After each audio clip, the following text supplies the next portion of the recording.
साथियों नमस्कार। भारत माता की जय, वंदे मातरम। आपने सुना होगा, आश्रयदाता कभी कभी आश्रित ही हो जाता है। जो किसी को आश्रय देता है, बाद में ऐसी परिस्थिति निर्माण होती है कि आश्रय देने वाला ही आश्रित की स्थिति में आके खड़ा हो जाता है। यह एक विडंबना है। कल तक जो व्यक्ति दूसरों को आश्रय और समर्थन प्रदान करता था, आज वह स्वयं आश्रित हो गया हो तो उसके जीवन में एक बड़ा परिवर्तन आता है, जो उसे नई चुनौतियों का सामना करने के लिए मजबूर कर देता है। अब वह दूसरों की सहायता पर निर्भर हो जाता है, जो उसके लिए एक नई और कठिन परिस्थिति तैयार कर देता है। उसे अपने जीवन को पुनः व्यवस्थित करने के लिए, उस नई परिस्थिति के अनुसार ढलने के लिए विवश होना पड़ता है। और यह परिवर्तन उसके लिए एक अवसर भी हो सकता है, ताकि जिससे वह अपने जीवन को नए दृष्टिकोण से देख सके और कुछ सीख सके। लेकिन इसके लिए उसे अपने आप पर विश्वास करना होता है और नई चुनौतियों का सामना करने के लिए तैयार रहना पड़ता है। तो आश्रयदाता आश्रित होने की स्थिति में न आए, इसके लिए हमेशा तैयार रहना चाहिए। कुछ तथ्य इससे संबंधित आपको सामने रखता हूँ, जो कि आश्रयदाता को कैसे ही आश्रित बनाते चले गए। भारत में पहली मस्जिद केरल में एक हिंदू राजा ने अरब व्यापारियों के लिए बनवाई थी। परिणामतः आज हिंदू भूमि केरल लगभग हिंदू विहीन हो गया है। कुछ सदी पहले कश्मीर विशुद्ध हिंदू भूमि थी, आज वह भी हिंदू विहीन हो गई है। सोचा है क्यों? क्योंकि हमारे हिंदू समाज के मानस पटल ने हिंदू विध्वंस को स्वीकार कर लिए हैं। ये अब हमें आपत्तिजनक नहीं लगता, बल्कि ये नियति मान ली जाती है। दक्षिण की एक फिल्म में महेश बाबू का एक डायलॉग हमारे दिल को छू जाता है, जिसमें उन्होंने बोला था कि दुनिया में तमाम लोग हर दिन तमाम मछलियों को काटकर, भूनकर, उबालकर, पीसकर, यहाँ तक कि कच्चा और तो और उसको सुखाकर भी खा जाते हैं, लेकिन उसका जिक्र किसी मीडिया चैनल पर, किसी अखबार में नहीं होता।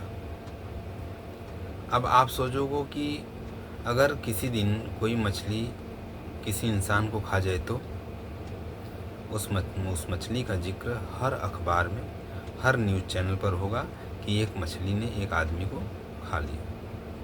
अभी कुछ दिन पहले न्यूजीलैंड में एक ईसाई समुदाय के एक युवक ने मस्जिद में घुसकर गोलीबारी की और कई मुस्लिम लोगों को मार दिया, जिसके बाद न्यूजीलैंड के प्रधानमंत्री मुस्लिम बनकर, मुस्लिम वेश में मुस्लिम समुदाय के घर जा रही हैं।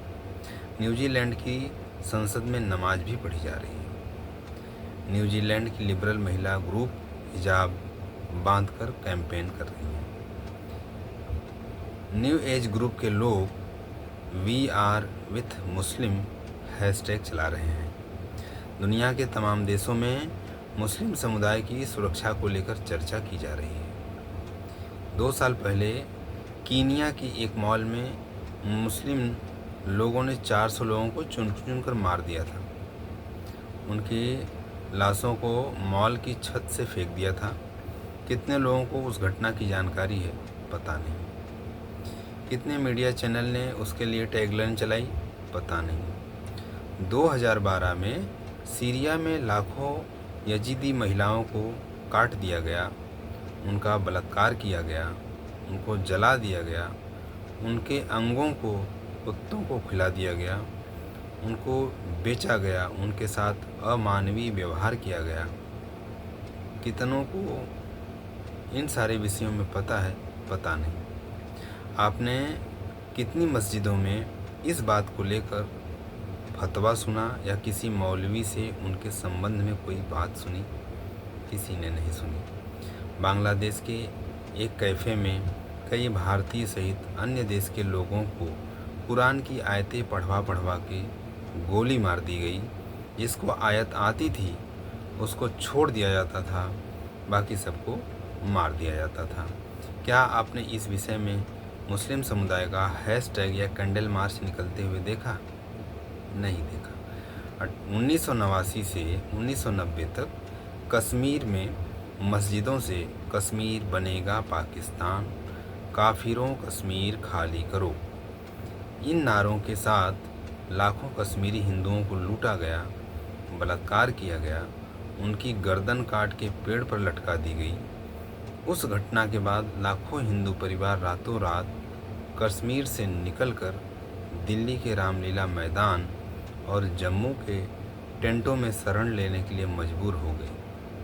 क्या आपने किसी मुस्लिम विशेष समुदाय को इस विषय में कोई कैंडल मार्च निकालते हुए देखा?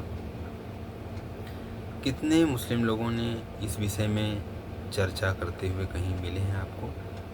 कितने लोग इस पर कोई लेख लिखा? पाकिस्तान के डॉन अखबार के अनुसार में हर साल एक अधिक संख्या में, हज़ारों की संख्या में कम उम्र की हिंदू लड़कियों को रेप और अपहरण करके उनका जबरन धर्म परिवर्तन करवा के बड़ी उम्र के मुल्ला या मौलवियों से शादी करवा दी जाती है। हिंदू परिवार पाकिस्तान की कोर्ट में अपनी बच्ची की कम उम्र और कानून का नाम लेकर न्याय मांगते हुए रोते हुए रहते हैं, परंतु उनकी बेटी को घर वापस नहीं भेजा जाता। उल्टा कोर्ट लड़कियों को अपहरणकर्ताओं के हवाले कर देते हैं। क्या आपने कभी इसको लेकर कोई हैशटैग किसी के द्वारा चलाते हुए देखा? कभी उनके नाम पर मुस्लिम को तिलक लगाते हुए देखा? 2002 में राम मंदिर अयोध्या से गुजरात ट्रेन जा रही थी। कुछ मुस्लिम समुदाय ने ट्रेन की बोगियों के दरवाजे तार से बंद कर दिए और तेल डालकर बोगी में आग लगा दी, जिसमें 62 हिंदू जिंदा जल गए।